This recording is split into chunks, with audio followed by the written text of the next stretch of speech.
Φίλοι μου, γεια χαρά! Είμαι ο Απόστολος Βακυρτζής και καλώς ήλθατε στο κανάλι μου. Όπως είδατε και από την εισαγωγή, σήμερα θα μιλήσουμε για το Vivo X80 Pro, την ναυαρχίδα της κινέζικης εταιρείας, η οποία από το καλοκαίρι έκανε την είσοδό της στην ελληνική αγορά. Σχεδιαστικά, το Vivo κερδίζει εύκολα τις εντυπώσεις τόσο με την premium αίσθηση που δίνει στο χέρι, όσο και με το επιβλητικό κάμερα bump που δεσπόζει στο πίσω μέρος. Η πλάτη είναι κατασκευασμένη από γυαλί, έχει ματ φινίρισμα και όταν πέσει πάνω έντονο φως λαμπυρίζει. Θέλει αρκετή προσοχή πάντως στο κράτημα γιατί γλιστράει στο χέρι. Αυτό βέβαια διορθώνεται εύκολα με τη θήκη που περιέχεται στη συσκευασία. Στο πάνω μέρος της πλάτης εδράζεται το σύστημα των καμερών με το διακριτικό λόγο της Zeiss. Περιμετρικά υπάρχουν ράγες από αλουμίνιο, αλλά αυτό που μου έκανε εντύπωση είναι το IR Blaster στο πάνω μέρος και η επιγραφή Professional Photography ακριβώς δίπλα. Στο κάτω μέρος υπάρχει το ηχείο, η θύρα φόρτισης και η είσοδος για τις δύο κάρτες SIM. Να σημειώσω εδώ ότι το κινητό δεν δέχεται κάρτες μνήμης. Πάμε τώρα στην οθόνη που είναι ένα από τα δυνατά χαρτιά του κινητού. Το πάνελ είναι τεχνολογίας AMOLED με διαγώνιο 6,78 ίντσες, ανάλυση 1440x3200 πίξελ και έχει μέγιστη φωτεινότητα τα 1500 nits. Όσον αφορά στα χρώματα της οθόνης, το Vivo έχει τρία προφίλ, το τυπικό, το επαγγελματικό και το φωτεινό. Το πιο ακριβές από τα τρία είναι το επαγγελματικό που αντιστοιχεί στο χρωματοχώρο sRGB. Για την ιστορία να πω ότι έδωσε ένα πολύ χαμηλό Delta Error 1,2. Το X80 Pro υποστηρίζει HDR10+, χαρακτηριστικό που το καθιστά ιδανικό για την αναπαραγωγή περιεχομένου τόσο στο Netflix όσο και στο YouTube.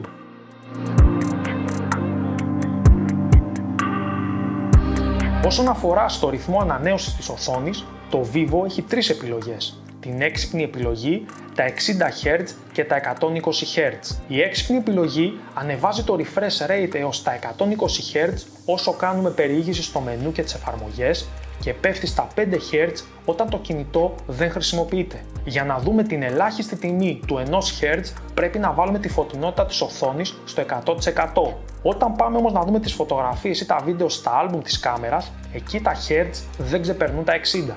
Αν τώρα επιλέξουμε τα 120Hz στο μενού, η εμπειρία είναι παρόμοια με πριν, με τη διαφορά ότι όταν θα κάνουμε περιήγηση της φωτογραφίες μας, ο ρυθμός ανανέωσης πιάνει τη μέγιστη τιμή του. Στο YouTube πάντως δεν κατάφερα να ξεπεράσω τα 60Hz, ό,τι ρύθμιση και να επέλεξα. Παρόμοια εικόνα έχουμε και στα παιχνίδια, όπου το refresh rate έχει ταβάνει τα 60Hz. Και μιας και είμαστε στην οθόνη, να πω ότι το Vivo διαθέτει έναν υπερηχητικό αισθητήρα δαχτυλικών αποτυπωμάτων, ο οποίος έχει άμεση απόκριση κάθε φορά που τον χρησιμοποιώ. Στον τομέα του ήχου έμεινα πολύ ικανοποιημένος από το Vivo X80 Pro, όμως ακούστε το παρακάτω απόσπασμα για να βγάλετε τα δικά σας συμπεράσματα.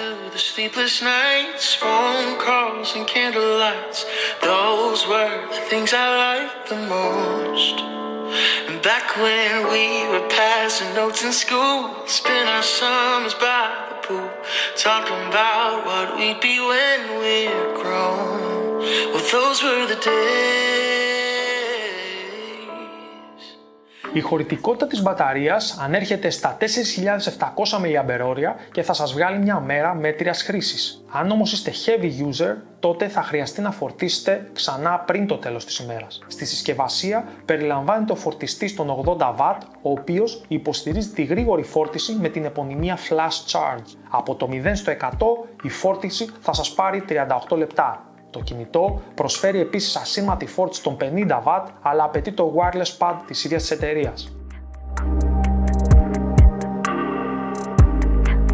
Στον τομέα του λειτουργικού τώρα, το Vivo X80 Pro έρχεται με το FunTouch 12 και Android 12. Μου άρεσε αρκετά το απλό και λιτό γραφικό περιβάλλον και ιδιαίτερα το μενού με τις πρόσφατες εφαρμογές που διαθέτει δύο δυνατότητες προβολής. Αν κάνουμε swipe από κάτω προς τα πάνω, θα εμφανιστεί το σιρτάρι με τις εφαρμογές. Αυτές μπορούν να εμφανιστούν είτε με βάση τη συχνότητα χρήσης είτε κατ' όνομα. Γενικά, θα έλεγα ότι υπάρχουν πολλές δυνατότητες παραμετροποίησης του user interface, όπως για παράδειγμα η αλλαγή του φωτισμού για τις εισερχόμενες κλήσεις, η αλλαγή του στυλ του ρολογιού στην Always On οθόνη, αλλά και η προσθήκη συντομεύσεων όπως το άνοιγμα του φακού με το παρατεταμένο πάτημα του κουμπιού της φωνής προς τα κάτω. Κάνοντας swipe προς τα κάτω με τα 3 δάχτυλα μπορούμε να πάρουμε screenshot, ενώ κάνοντας swipe προς τα πάνω η οθόνη χωρίζεται σε 2 μέρη, έτσι ώστε να μπορούμε να χρησιμοποιήσουμε παράλληλα 2 εφαρμογές. Τέλος, στο κινητό έρχεται προεγκατεστημένο το Smart Remote που εκμεταλλεύεται το IR Blaster και μας βοηθάει να ελέγχουμε συσκευές όπως η τηλεόραση. Ήρθε όμως η ώρα να μιλήσουμε και για τις επιδόσεις. Το X80 Pro φοράει έναν επεξεργαστή Snapdragon 8 Gen 1, κάρτα γραφικών Adreno 730 και διαθέτει 12 GB RAM και 256 GB αποθηκευτικού χώρου. Ξεκίνησα λοιπόν τις δοκιμές της CPU με το Geekbench, όπου το Vivo έκανε score 1212 στο single core και 3504 στο multicore. Αναφορικά τώρα με το thermal throttling του επεξεργαστή, είδα μια μείωση της απόδοσης κατά περίπου 30% και μέγιστη θερμοκρασία που έφτασε τους 50 βαθμούς. Στη συνέχεια, τέσταρα τη GPU στο 3D Mark και συγκεκριμένα στο Wildlife Stress Test, όπου είχαμε σταθερότητα της τάξης του 60%, που σημαίνει ότι υπήρξε μια πτώση 40% στην απόδοση. Η θερμοκρασία δεν ξεπέρασε τους 46 βαθμούς και το frame rate κυμάνθηκε από τα 19 ως τα 66 fps.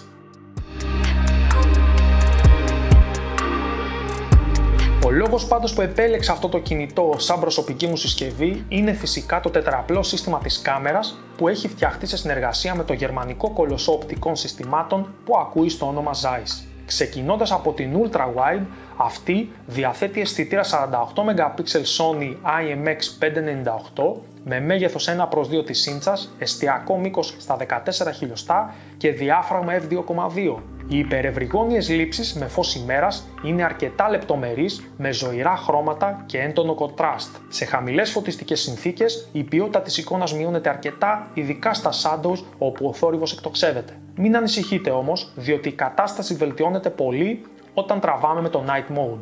Η κύρια κάμερα έχει αισθητήρα τετραπίξελ κατασκευής Samsung που η Vivo τον ονομάζει Ultra Sensing GNV. Είναι ανάλυσης 50 MP και έχει μέγεθος 1:1,3 της ίντσας. Το εστιακό μήκος του φακού είναι στα 23 χιλιοστά και έχει διάφραγμα f1.6. Τέλος, έχει οπτική σταθεροποίηση. Σε αυτό το mode, το X80 Pro παράγει με διαφορά τις καλύτερες σε ποιότητα και λεπτομέρεια εικόνες συγκριτικά με τις υπόλοιπες κάμερες. Οι φωτογραφίες δεν έχουν υπερβολική οξύτητα και όταν πάμε πιο κοντά στο θέμα, έχουν ένα πολύ ωραίο και φυσικό bokeh λόγω του μεγαλύτερου σένσορα. Εξαιρετικό όμως ξεφοντάρισμα δίνει και το Portrait Mode που τις περισσότερες φορές απομονώνει θαυμάσια το αντικείμενο ή τον άνθρωπο που φωτογραφίζουμε. Να τονίσω πάντως ότι η Vivo στο μενού της κάμερας έχει ενσωματώσει κάποια simulations από φακούς της Zeiss όπως είναι ο Biotar, ο Sonar, ο Planar και ο Distagon, τα οποία βρήκα εξαιρετικά. Μου άρεσε πολύ όμως και το Cinematic Preset που έχει την αισθητική και το look των αναμορφικών φακών. Έπειτα έχουμε την 2x telephoto κάμερα με αισθητήρα Sony IMX663, μέγεθος 1:2,93 της ίντσας και dual pixel autofocus. Επιπλέον, ο φακός είναι 50 χιλιοστά, έχει διάφραγμα f1.9 και διαθέτει gimbal OIS. Δεν μπορώ να πω ότι ενθουσιάστηκα ιδιαίτερα σε αυτό το mode. Έλειπε τόσο ο κορεσμός των χρωμάτων όσο και το contrast σε σχέση με την κύρια κάμερα. Επίσης, το HDR σε κάποιες περιπτώσεις δεν έδωσε το επιθυμητό αποτέλεσμα αναφορικά με το δυναμικό εύρος των highlights και shadows. Όμως, η 2x telephoto με κάλυψε και με το παραπάνω στη φωτογράφηση πορτρέτων. Τα πρόσωπα έχουν πολλή λεπτομέρεια χωρίς oversharpening, με ίσως λίγο πιο θερμό white balance από ό,τι θα ήθελα. Ακόμα και το portrait mode ήταν πολύ καλό με σωστό ξεφοντάρισμα του θέματος. Και φτάσαμε αισίως στον τηλεφακό με 5x οπτικό zoom. Αυτός διαθέτει σένσορα 8 MP με μέγεθος 1:4,4 της ίντσας και PDAF. Ο φακός έχει διάφραγμα f3.9 και διαθέτει οπτική σταθεροποίηση. Ο φακός αυτός φέρνει αρκετά κοντά το θέμα που φωτογραφίζουμε, όμως θα έλεγα πως λείπει λεπτομέρεια. Ειδικά η φώτο με το γάτο μου είναι αρκετά soft. Να μην ξεχάσω να αναφέρω βέβαια και το 60x ψηφιακό zoom, το οποίο δίνει ένα αποτέλεσμα καρτουνίστικο και είναι μόνο για πολύ λίγες περιπτώσεις. Πάμε και στη selfie κάμερα, η οποία έχει αισθητήρα τετραπίξελ των 32 MP με μέγεθος 1:2,8 της ίντσας. Ο φακός είναι 24 χιλιοστά με διάφραγμα f2,5. Εδώ είμαι πολύ ευχαριστημένος με το αποτέλεσμα. Τόσο το white balance όσο και το exposure είναι ισορροπημένα και έτσι έχουμε τα σωστά skin tones. Επιπλέον, στις selfie portrait φωτογραφίες το θόλωμα του φόντου έγινε χωρίς λάθη και τα πρόσωπα έχουν ένα κολακευτικό σοφτάρισμα. Οι βραδινές selfie ωστόσο έχουν μειωμένο δυναμικό εύρος και λεπτομέρεια, αλλά γενικά είναι αξιοπρεπείς. Όλοι οι φακοί πάντως έχουν την ειδική επίστρωση T-coating της Zeiss, η οποία μειώνει το ghosting και συμβάλλει στη βελτίωση της ποιότητας εικόνας. Τέλος, να μην ξεχάσω να αναφέρω ότι στο μενού υπάρχει και η επιλογή για χρώμα Zeiss που δίνει ένα πιο natural look στις εικόνες μας χωρίς τα υπερβολικά κορεσμένα χρώματα του normal mode. Πάμε όμως να δούμε πώς θα πάει το X80 Pro στο βίντεο. Το καλύτερο αποτέλεσμα το πήρα από την κύρια κάμερα σε ανάλυση 4K και 60 καρέ το δευτερόλεπτο. Η ποιότητα εικόνας είναι εξαιρετική και η αυτόματη εστίαση αρκετά ομαλή χωρίς focus hunting. Όταν πέφτει το φως, ο ψηφιακός θόρυβος ανεβαίνει αισθητά, ειδικά στα shadows. Το 8K βίντεο δεν με εντυπωσίασε καθόλου. Το αρχείο υποφέρει από έντονο μουαρέ και aliasing, δεν έχει σταθεροποίηση, συνεπώς το αποτέλεσμα είναι μη αποδεκτό, τουλάχιστον για τα δικά μου γούστα. Στο μενού θα βρείτε και το Cinematic Mode, στο οποίο η ανάλυση είναι κλειδωμένη στα 1080p και το frame rate στα 24 καρέ το δευτερόλεπτο. Πάνω και κάτω υπάρχουν οι μαύρες μπάρες που δίνουν την αναλογία 2,39 προς 1 και σε συνδυασμό με το θόλωμα του φόντου προσφέρουν μια κινηματογραφική αίσθηση στο θεατή. Ίδια ρύθμιση μπορείτε να βάλετε και στην μπροστινή κάμερα όταν πρόκειται να τραβήξετε selfie βίντεο. Για τους φαν της αργής κίνησης υπάρχει και slow motion με ανάλυση Full HD στα 120 και 240 καρέ το δευτερόλεπτο και 720p στα 480 καρέ το δευτερόλεπτο.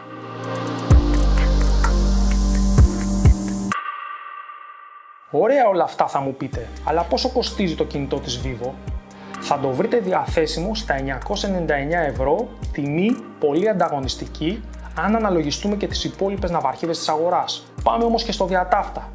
Αξίζει το Vivo X80 Pro ή θα χαθεί στον έντονο και σκληρό ανταγωνισμό? Ένα θα σας πω. Είχα καιρό να εντυπωσιαστώ από κινητό τέτοιας κατηγορίας τιμής και ειδικά στον τομέα της κάμερας. Τόσο φωτογραφικά όσο και στο κομμάτι του βίντεο έμεινα πολύ ικανοποιημένος, αλλά αυτό που ερωτεύτηκα είναι τα simulations των Zeiss φακών που προσφέρουν πραγματικά μοναδικό look στις εικόνες σας. Ειδικά το Cinematic Preset που έχει το αναμορφικό look με το χαρακτηριστικό flare δεν σταμάτησα να το χρησιμοποιώ. Για να λέμε όμως και τα αρνητικά, θα ήθελα να βελτιωθεί η απόδοση της 5x κάμερας και η αυτονομία της μπαταρίας. Θα ήθελα να μου γράψετε στα σχόλια πώς σας φάνηκε το Vivo X80 Pro, θα το αγοράζατε και αν όχι, ποια ναυαρχίδα θα επιλέγατε. Αν σας άρεσε το βίντεο, κάντε ένα like και γραφτείτε στο κανάλι μου για να έχετε τις πιο πρόσφατες ενημερώσεις. Τα λέμε στο επόμενο. Γεια χαρά!